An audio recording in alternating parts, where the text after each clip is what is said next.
pasti bakalan lebih kegoda sama game-game yang lain gitu loh. Itu benar-benar.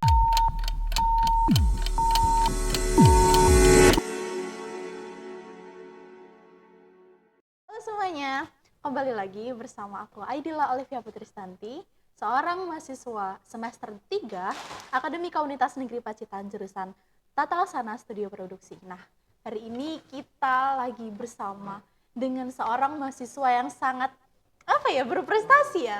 berprestasi dan sangat inovatif sekali. Bisa kita sambut Seva. Halo teman-teman. Nah, Seva bisa perkenalkan diri sedikit. Nama aku Seva Zafira Alfian dari Prodi Tata Laksana Studio Produksi mahasiswa semester 3. Nah, di sini kita akan ngobrol-ngobrol santai tentang bagaimana pengalaman Seva kemarin mengikuti lomba apa, Seva? Pacitan Innovation Award 2025. Oh, oke. Jadi itu kayak lomba 1 tahun sekali ya berarti? Dan bergengsi nggak sih setahun sekali lah ini? Iyalah, yang ngadain kan pemerintah Pacitan ya. Oke, baik. Oke, Seva, kemarin kan ikut Pacitan Innovation Award. Dan apa inovasi yang Seva bawa pada lomba tersebut? Aku kemarin mengangkat judul inovasi huruf hijaiyah untuk anak-anak menggunakan media visual. Oke, jadi itu medianya pakai apa? Aku pakai Figma. Aplikasi buat ngedit itu? Itu aplikasi buat menampilkan UI buat pengguna. Jadi aku pakai itu biar bisa diakses di handphone. Oke, baik. Jadi kita tarik ke latar belakang. Kenapa Seva ambil materi tersebut dan kira-kira apa yang melatar belakangi itu semua? Jadi kan aku dari bulan Januari itu udah pegang TPA. Anak-anak kecil. TK sampai SD kelas 5 kalau nggak 6. Paling besar itu SD. Nah, kemudian aku mengamati cara mereka belajar, terus cara mereka menangkap materi dari aku yang aku berikan itu gimana sih gitu. Ternyata ada satu waktu di mana aku itu pakai laptop buat menampilkan huruf hijaiyah pin-pin itu loh, Kak. Oh iya, animasi itu kan. Animasi pin-pin itu. Ternyata mereka tuh kayak excited banget gitu, kayak lagi mbak gitu. Terus akhirnya aku kayaknya anak-anak ini lebih cepat belajar kalau mereka ini pakai media, pakai media digital. Apalagi anak-anak zaman sekarang kan sukanya main HP, terus scrolling seperti itu kan. Daripada handphone digunakan untuk hal yang nggak bermanfaat. Terus aku mikirnya, kenapa nggak aku bikin kenapa nggak aku bikin suatu media yang bisa diakses sama anak-anak yang itu juga positif gitu. Itu media sih pembelajaran. Nah, pada awal lomba itu yang ngasih bimbingan, kalau enggak yang ngasih informasi bahwa ada lomba Pacitan Innovation Award nih. Kira-kira siapa? Kalau yang ngasih informasi saya itu ada Pak Syahrul. Cuman yang membimbing saya ketika melakukan PIA itu, Pacitan Innovation Award itu ada Pak Chandra dan Bu Vinda. Oh, jadi semuanya tuh kayak membimbing kamu gitu. Nah, dalam project ini kan nggak kompleks ya. Dan kamu tentunya nggak sendiri dong. Iya. Nah, bisa diceritakan nggak ini progres timnya gimana? Terus kayak tim kamu tuh jobless-nya apa aja dan siapa aja gitu? Oke. Tim aku itu ada 3 orang, guys. Jadi satu tim itu ada 3. Jadi aku tuh memilih 3 orang sebenarnya. Aku itu waktu dipanggil sama Pak Chandra sama Vinda itu kan sendiri kan. Terus aku mikir gini, aku nggak bisa kalau misalnya melakukan ini semua itu sendiri gitu loh. Apalagi butuh buat proposal, terus butuh video untuk bukti gitu loh kalau ternyata inovasi itu udah pernah dipakai gitu di tempat pembelajaranku gitu. Terus aku ajak salah satu teman aku dari prodi pemeliharaan komputer dan jaringan. Terus ini Olive ini juga salah satu timku. Aku bantu waktu itu dokumentasi. Ya, betul. Cuma dikit. Kalau Olivia ini aku tarik untuk bantu di dokumentasi. Kalau misalnya dari PKJ itu ada Yusuf, dia bikin proposal, terus pokoknya yang berhubungan dengan software Word itu dia yang bikin. Kalau misalnya aku fokus di Desainnya aja gitu. desainnya aja. Desain sama UI-nya gitu. Betul, betul, Nah, betul, betul. oke. Jadi kan sebelum kamu mengusulkan ini kan pasti ada proposal gitu-gitu ya. Nah, kesulitan bikin proposal kalian berdua itu gimana? Atau lebih ke Yusufnya aja yang kesulitan bikin proposal? Kamu tinggal terima aja dia aja gitu. Soalnya ya guys, aku jujur banget ini aku jarang banget pakai Word. Karena TSP itu kan jarang ya bikin laporan-laporan gitu kan, jarang kan. Terus menurutku kayaknya kesusahan itu lebih ke Yusufnya aja sih. Kalau aku kan kayak aku cuma dikasih jadi, terus aku serahin ke dosen, terus dosen kasih revisi, aku kasih ke Yusuf lagi. Jadi aku bener-bener gak paham sih kalau soal itunya. Nah, itu kan kamu sama aja kamu yang ngedesain dan Yusuf yang ngebuat proposalnya. Nah, setelah hari H kamu coba itu apa ya? Bisa dibilang itu aplikasi atau semacam web?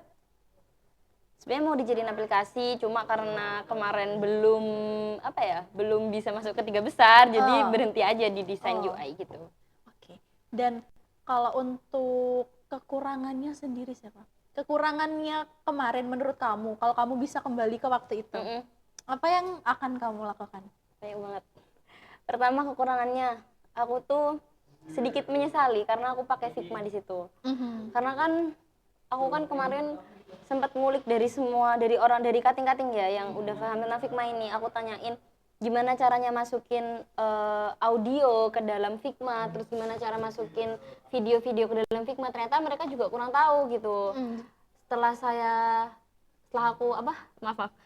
aku tanya juga sama orang lain, ternyata itu berbayar. Oh, jadi harus premium gitu ya? Iya, harus premium. Terus kan aku kayak ya Allah gitu. Akhirnya ya udah aku kasih di sini tuh baru gambarnya aja sih. Jadi sama aja terbatas di pengoperasiannya dan aplikasinya gitu. Jadi kalau kamu bisa kembali ke masa lalu, kamu akan ngajuin proposal premium Figma nggak? Berlangganan Figma gitu? Aku bakalan ganti software sih kayaknya. Oh, ganti software. Aku bakalan ganti software. Soalnya karena Figma ini kan juga sebenarnya dipakainya untuk web design ya, untuk desain UX-nya. Menurut beberapa orang yang aku tanyain, orang pakai Figma itu baru desain UI-nya aja. Buat UX-nya nanti ada aplikasi dari PKJ sendiri gitu. Oh, buat ngodingnya. Buat ngodingnya. Gitu. Oke. Nah, kita masuk ke pengalaman kamu lomba. Berarti jadi kemarin kalian lomba itu bertiga atau cuma kamu sendiri aja sebagai ketuanya gitu? Enggak sih, kemarin itu berdua. Olivia nggak saya aja guys. Iya. Karena saya nggak terlalu penting guys kemarin. Saya cuma ngedokumentasiin aja dan itu pun apa ya, nggak terlalu masuk Penting guys, gitu. karena kalau misalnya dia nggak bakal jadi bukti gitu loh guys. Penting sebenarnya. Kenapa aku tuh kemarin cuma bawa aku sama Yusuf aja ya guys, karena pertama aku kan mau menjadikan ini tuh aplikasi. Ya. Aku nggak tahu caranya aplikasi ini tuh bekerja gitu. Maksudnya seperti ya tadi codingannya, karena yang paham seperti itu ya si Yusuf tadi. Ya aku di situ cuma ini sih, cuma menjelaskan apa yang aku tampilin di PowerPoint aja. Terus soal kan ada tanya jawab kan ya itu sama juri, ada tanya jawab. Terus ditanya juga ini mau dibikin aplikasi enggak gitu. Ya pengennya sih iya Pak, saya bilang gitu kan. Terus habis itu ditanyain gitu, ya urusan aplikasi bukan urusan saya, itu urusannya Yusuf gitu. Nah, terus kemarin itu setelah kamu ikut lomba, terus Anda sesi tanya jawab juga dari juri, dan kamu juga lihat personil lawan-lawan kamu nggak sih? Apa yang kamu rasakan pas waktu itu? Nervous kah atau aduh teman-teman yang lain kok inovasinya pada bagus-bagus ya? Pasti karena kan mengingat teman-teman lain itu sepertinya lebih prepare ya, karena waktu itu aku persiapannya itu cuman kayaknya nggak ada itu 1 bulan itu nggak ada. Singkat banget. Singkat banget. Sedangkan teman-teman tuh kayak benar-benar udah prepare, terus inovasi mereka tuh juga keren-keren, kayak ada salah satu personil dari kelas kita juga gitu. Inovasinya itu tentang wayang beber terus dijadiin kincir angin gitu pokoknya. Itu kan aku jadi kayak bisa nggak ya gitu. Tapi aku pede karena aku ngerasa gini sih, aku paham sama materi yang aku sampaikan sama juri. Sama kan, sama kamu juga kan niatnya ya Chef ya, ingin membuat media pembelajaran baru buat anak-anak. Anak-anak di tempat kamu belajar, kamu mengajar ngaji gitu kan. Nah, kemarin itu apakah udah dicoba langsung ke mereka setelah aplikasinya sudah selesai dibuat? Udah. Dan apa respon mereka?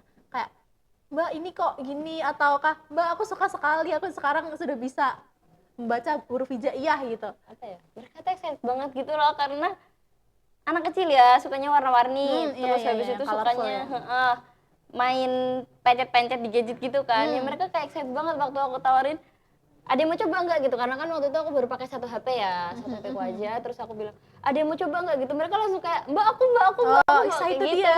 Excited banget gitu. Jadi excited. Nah, oke. Sekarang kalau kamu bisa bilang dampak, manfaat dan harapan kamu ke depannya kalau seumpama aplikasi tersebut jadi ya, meskipun nggak masuk ke nominasi, seumpamanya aplikasi yang kamu buat tadi jadi dan semoga aja bisa dibuat itu ya, bisa dibuat aplikasi. Kira-kira apa yang kamu pengenin untuk dampak ke depannya begitu? Aku pengen anak-anak itu bisa menggunakan handphone ke ranah yang positif, nggak cuma dipakai main Roblox ya. Soalnya anak-anak TPA itu setelah ngaji tuh pembahasannya tuh Roblox. Aduh, makanya aku kan kayak kalau nggak Roblox itu kayak di kelas saya. Aduh, hati-hati siapa. salting kan. Kalau di kelas saya itu ya gitu deh, kadang ya main Roblox, Karena Roblox itu nggak memandang usia kan ya, dari paling kecil sampai orang besar pun bermain Roblox itu nyaman gitu loh. Kalau enggak, gimana kalau kamu pindahin move aplikasinya ke dalam Roblox? Kan bisa, kayak kamu bisa buat sebuah dunia di mana kamu bisa belajar huruf hijaiyah di dalam Roblox guys. Terus kamu bisa explore dunia itu, sama kayak kasih game, kasih challenge, kasih kuis gitu kan bisa sih Pak ya. Nah itu PR-nya di coding lagi sama si Yusuf lagi ya. Iya. Saya aku tuh kan di sini ya aku menyadari aja karena TSP kan belajarnya desain ya, bukan belajar tentang menjalankan aplikasi atau menjalankan sesuatu yang pakai codingan itu tadi. Gitu sih. Ya nggak tahu ya, mungkin nanti bisa dibicarakan taruh di Roblox gitu. Waduh, kalau taruh di Roblox kira-kira berkembang. Semoga saja bisa berkembang. Soalnya kemarin itu aku kan juga ada user Roblox kan. Aku juga user Roblox guys, kayak aku tuh suka banget game itu kayak mancing gitu ya. Nah kemarin itu aku lihat di Roblox itu ada game dakwah. Jadi tuh ada orang yang berdakwah gitu San. Di dalam Roblox ya berarti. Aku kurang FYP sih. Dan ada orang-orangnya juga. Iya makanya itu. Tapi aku belum pernah kepikiran sih kalau masukin inovasiku ini ke dalam Roblox, belum pernah kepikiran juga sih. Karena anak-anak tuh pasti bakalan lebih kegoda sama game-game yang lain gitu loh. Itu benar. Nah kalau Seva sendiri mengajar ngaji itu, kira-kira selain tadi kan Seva bilang kan halangannya ada di game, kayak anak itu gampang terdistraksi sama game. Selain itu apakah ada kayak hal yang harus diubah lagi sama sistem pembelajaran di tempat Seva mengajar? Iya sih, kayaknya kurang gimana ya, kurang Gen Z abis gitu loh, karena kan kalau Gen Z kan bawaannya kan seneng-seneng ya membawa anak ke tempat yang lebih bahagia. Jadi anak-anak itu belajar tuh nggak cuma sekedar tahu ini tuh huruf alif, ini tuh huruf ba gitu. Aku pengen kedepannya tuh anak-anak tuh bisa lebih seneng gitu loh, seneng ngaji gitu ya. Seneng ngaji. Tapi ya gimana ya, sebenarnya nggak semua itu ada di permasalahan TPA aja, karena kembali lagi karena kita di TPA cuman waktunya 1,5 jam. Jadi terbatas banget terbatas banget. Sedangkan nanti kalau misalnya mereka udah balik ke rumah udah lupa gitu loh. Terus udah ganti lagi nanti karena nggak semua lingkungan itu mengajarkan kalau misalnya tetap mengaji gitu kan ya. Ada beberapa lingkungan yang memang udah ngaji di TP aja gitu. Itu sih. Nah, oke. Jadi kesimpulannya Pacitan Innovation Award kemarin lomba yang sangat bergengsi dan itu sebenarnya salah satu kesempatan besar juga sih buat kita sebagai mahasiswa nggak berguna untuk kampus juga, tapi selain itu kita juga bisa berguna untuk lingkungan sekitar kita, untuk masyarakat gitu guys. Betul. Nah, jadi untuk penutup, kira-kira apa yang mau Seva sampaikan buat teman-teman mahasiswa yang lain biar ini tuh nggak berhenti di aku gitu. Gitu. Buat teman-teman mahasiswa lain, aku juga pertama kali ini mengikuti lomba yang sebergengsi ini. Jadi menurut aku nggak ada salahnya untuk mencoba. Aku juga nggak tahu kalau misalnya ini tuh bakalan akhirnya gimana sih, apa juara atau enggak, itu urusan terakhir, karena kita sebagai mahasiswa tuh harus terus berkarya, itu sih, memberi inovasi dan dampak yang lebih baik untuk orang lain gitu. Nah, oke. Nah, semoga dengan adanya podcast ini kita sebagai mahasiswa itu enggak berhenti untuk bermotivasi, kita enggak berhenti untuk mencoba. Gagal nggak apa-apa, yang penting kan kita udah mencoba, daripada kita nggak mencoba dan kita aja nggak tahu itu bakalan berhasil atau gagal. Oke. Siva? Sudah. Oke. Terima kasih atas kedatangannya Seva hari ini. Sama-sama. Semoga nanti aplikasinya bisa berkembang lebih lanjut. Kalau enggak, Mas Yusuf yang lanjutin bisa adik kelas ya. Iya betul. Iya, soalnya idenya mahal banget guys ini. Betul guys. Idenya sangat berharga dan sayang kalau enggak dilanjutin. Betul. Oke. Sekian dari saya, Aidila Oleh Putristanti, dan Saya Seva Zafira Alfian. selamat jumpa lagi di podcast selanjutnya. Bye-bye. Dadah.